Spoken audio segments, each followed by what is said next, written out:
इतिहास में ना कुछ कहानियां ऐसी होती हैं जो हमें सच में सोचने पर मजबूर कर देती हैं। आज एक ऐसे ही सम्राट की कहानी है। एक ऐसा सम्राट जिसने लाखों लोगों की जान ली और फिर वही वही सम्राट शांति का सबसे बड़ा प्रतीक बन गया। जी हाँ, ये कहानी है सम्राट अशोक की, एक अविश्वसनीय बदलाव की दास्तान। तो सवाल यही है, आखिर एक क्रूर योद्धा शांति का दूत बना तो बना कैसे? देखिए, ये बदलाव कोई मामूली बदलाव नहीं था। ये इतना गहरा था कि इसने सिर्फ एक इंसान को नहीं, बल्कि पूरे के पूरे साम्राज्य और आने वाले इतिहास को हमेशा के लिए बदल कर रख दिया।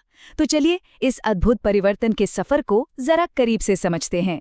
अशोक के इस बदलाव को समझने के लिए हमें उनकी शुरुआत देखनी होगी, जब वे सिर्फ एक ऐसे राजकुमार थे जिनकी रगों में चंद्रगुप्त मौर्य का खून दौड़ता था और आंखों में पूरे साम्राज्य पर कब्जा करने का एक जुनूनी सपना था। मौर्य वंश की शक्तिशाली विरासत तो थी ही, पर अशोक बचपन से ही एक असाधारण योद्धा भी थे। गवर्नर के तौर पर उन्होंने अपनी काबिलियत और अपनी क्रूरता दोनों को साबित कर दिया था।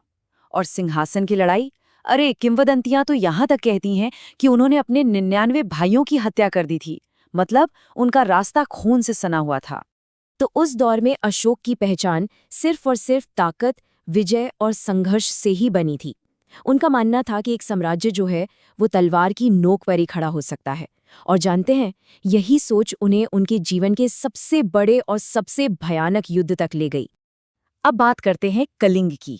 देखिए, कलिंग सिर्फ एक राज्य नहीं था, बल्कि व्यापार और सैन्य नजरिए से बहुत जरूरी था। उसे जीतना मौर्य साम्राज्य के विस्तार के लिए मतलब अनिवार्य था, और अशोक उसे किसी भी कीमत पर हासिल करना चाहते थे।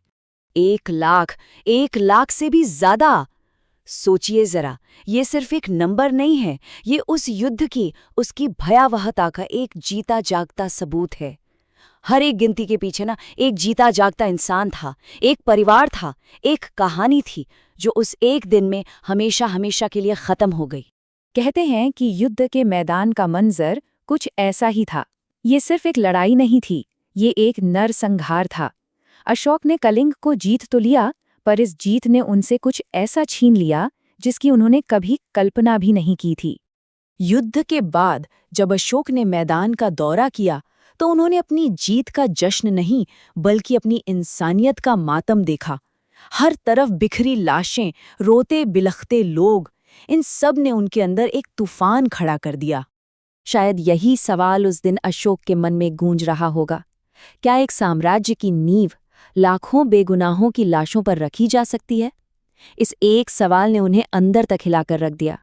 और बस यही वो पल था जिसने अशोक की जिंदगी को पूरी तरह से बदल दिया। कहते हैं कि उस दिन युद्ध के मैदान पर चंड अशोक की, यानी उस क्रूर अशोक की मौत हुई और एक बिल्कुल नए विचार का जन्म हुआ। वो जीत उन्हें एक भयानक, बहुत भयानक हार जैसी महसूस हुई। इस गहरे पश्चाताप ने अशोक को पूरी तरह से बदल दिया। उन्होंने हिंसा का रास्ता छोड़कर एक नया मार्ग चुना, एक ऐसा रास्ता जो तलवार से नहीं बल्कि करुणा से होकर गुजरता था। ये नया रास्ता था धम्म का।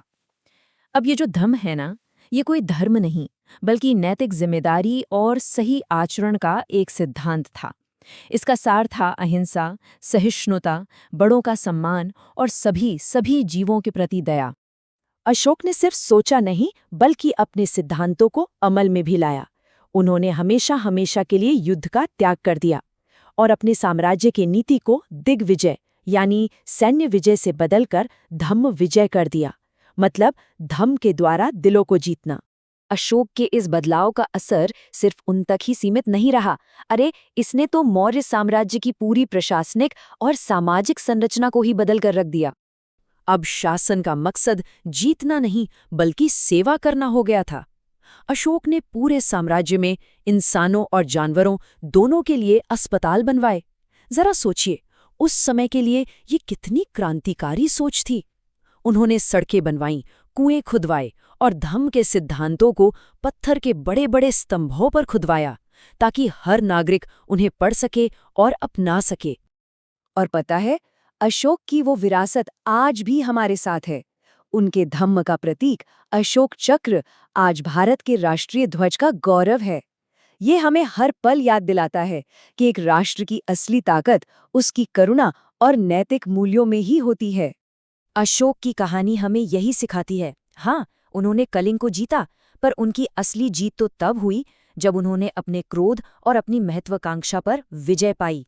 ये एक ऐसे सम्राट की कहानी है जिसने दुनिया को दिखाया कि असली शक्ति तलवार में नहीं, बल्कि शांति और करुणा में है।